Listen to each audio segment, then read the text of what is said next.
తెలంగాణ ఉద్యమంలో రాజీనామా చేసినటువంటి ఐపీఎస్ నళిని గారు ఇప్పుడు నేను చావు పోరాటంలో ఉన్నాను. నాకు కొన్ని జబ్బులు వ్యాపించాయి. ఇప్పుడు ఈ జబ్బులతో బాధపడుతున్నాను. గత 25 సంవత్సరాలుగా ఆయుర్వేదాన్ని వాడాను. కానీ తప్పని పరిస్థితుల్లో ఇంగ్లీష్ మెడిసిన్ వాడడం వల్ల సైడ్ ఎఫెక్ట్ వచ్చి ఇప్పుడు నేను మొత్తం చావుకు దగ్గరగా ఉన్నాను.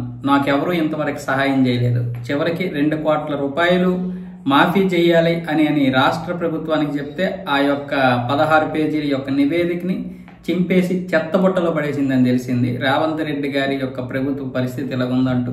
కాబట్టి నేను ప్రధానమంత్రి గారికే నేను ఈ యొక్క విజ్ఞప్తి చేస్తున్నాను. బ్రతికొండగా నరేంద్ర మోదీ గారిని కలవలేకపోయాను అంటూ ఆమె అయితే ఒక పెద్ద పోస్ట్ పెట్టారు ఫేస్బుక్ లో. తెలంగాణ ఉద్యమంలో నేను కోల్పోయింది ఇప్పటికీ సాధించలేకపోయాను. తెలంగాణ సాధించగలిగాము గాని ఆ యొక్క త్యాగాలకి సరైనటువంటి ఫలితాలు దొరకలేదు అంటూ ఆవిడైతే ఆవేదన చెందారు. ఫేస్బుక్ లో ఈ యొక్క విషయాలన్నీ చెప్పారు. ఇంకా చాలా పెద్ద పేజీలు రాశారు.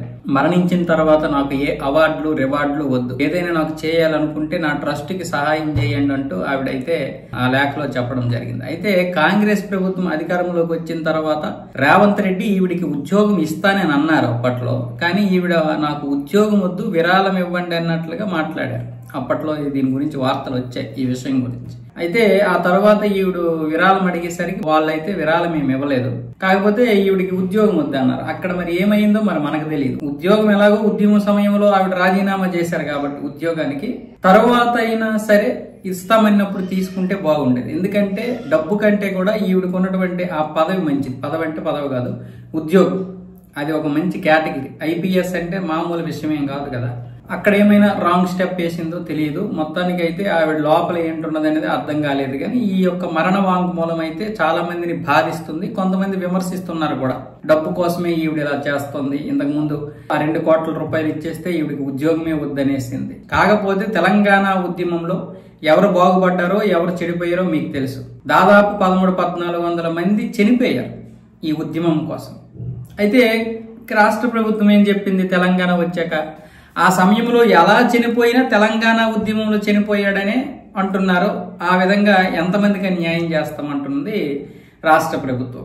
కాకపోతే ఇప్పుడు 1300 మందికి ఏదైనా న్యాయం చేస్తామని ఎలక్షన్ ముందు చెప్పారు తెలంగాణ వాళ్ళు, అంటే టీఆర్ఎస్ వాళ్ళు. అప్పటికి ఇంకా బీఆర్ఎస్ అవ్వలేదు కాబట్టి టీఆర్ఎస్ అని చెప్తున్నారు. వాళ్ళు 1300 మందికి ఇంటికి ఒక ఉద్యోగం ఇస్తాం, అది టూరిస్ట్ కావచ్చు, ఈ రాష్ట్ర ప్రభుత్వంలో మిగతా ఏ విధంగా అయినా సరే 1300 మందికి ఇస్తామని చెప్పారు. అధికారంలోకి వచ్చిన తర్వాత మర్చిపోయారు. రెండోసారి వచ్చిన తర్వాత కూడా వాళ్ళకి ఏం చేయలేదు. మొత్తం వీళ్ళు మాత్రం బాగుపడ్డారు. ఇప్పుడు శ్రీకాంతాచారి లాంటి వాళ్ళు నాశనం అయిపోయారు.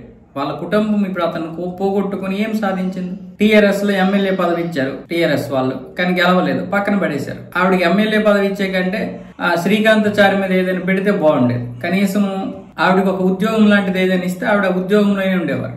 ఏదో ఒకటి క్రియేట్ చేయాల్సింది వాళ్ళ కోసం. తెలంగాణ ఉద్యమంలో పోగొట్టుకున్నటువంటి వారి కోసం క్రియేట్ చేస్తే బాగుండేది. పోనీ మీరు అనుకున్నట్లుగా వాళ్ళు మామూలుగా చనిపోయినా కూడా ఉద్యమకారుల లెక్కలోకి వచ్చారు అనుకుందాం. అయితే నష్టం ఏంటి? వాళ్ళు మన తెలంగాణ వాళ్ళు అవుతారు కదా. ఇప్పుడు దీని వల్ల ఏంటి అంటే మామూలుగా చనిపోయినటువంటి వారు బెనిఫిట్ పొందుతున్నారని మీరు అంటున్నారు. కానీ మరి త్యాగాలు చేసినటువంటి వారు అన్యాయం అయిపోయారుగా.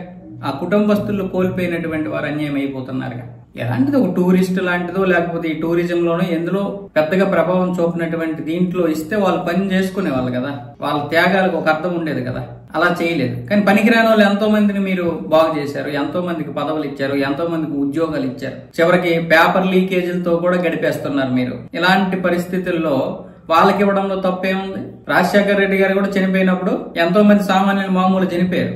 ఆ టైంలో రాజశేఖర రెడ్డి చనిపోయినందుకే వాళ్ళు కూడా గుండాకి చనిపోయాడు అన్నారు. పోన్లేండి, నష్టమేంటి? ఇప్పుడు నిజంగానే చనిపోయాడు, నిజం కాక మామూలుగానే చనిపోయాడు, దాన్ని ఇప్పుడు మనం కొలమానం చేయలేము. కాబట్టి టీఆర్ఎస్ వాళ్ళని పట్టించుకోవాల్సిందే. ఆ 1300 మందిని కనీసం మంచిగా ఎంక్వైరీ చేస్తే సామాన్యంగా చనిపోయిన వారెవరో, ఉద్యమంలో చనిపోయినటువంటి వారెవరో తెలిసేది. బాగా నివేదిక వేస్తే అలాగా వేయలేదు, ఇలాగా వేయలేదు, వాళ్ళని వదిలేశారు. ఇలాంటి ఇప్పుడు ఐపీఎస్ లాంటి వాళ్ళే ఆవిడ త్యాగం చేసింది ఆవిడ ఉద్యోగాన్ని. కానీ ఏమైంది? చివరికి ఇలా అయిపోయింది.